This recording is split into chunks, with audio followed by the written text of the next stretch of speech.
నిష్కలంకుడు అని చెప్పాడు. చెప్తున్నాడు ఎవరు యేసు దేవుని గుణలక్షణ ఎలాంటి వాడట?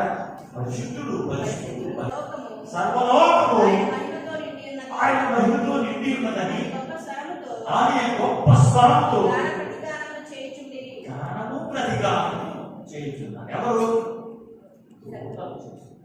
దేవుని దూతలు చేస్తున్నాయి ప్రతిగాన. ఎందుకు చేస్తున్నాయి?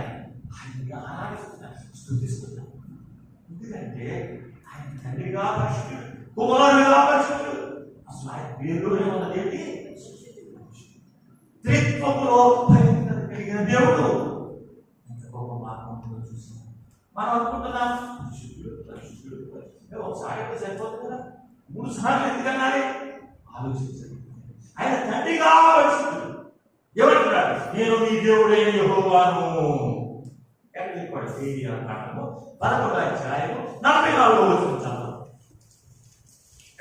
రిఫరెన్స్ ఉంటే డిఫరెన్స్ రాదన్నట్టుగా నేను నీ దేవుడైన యెహోవాను.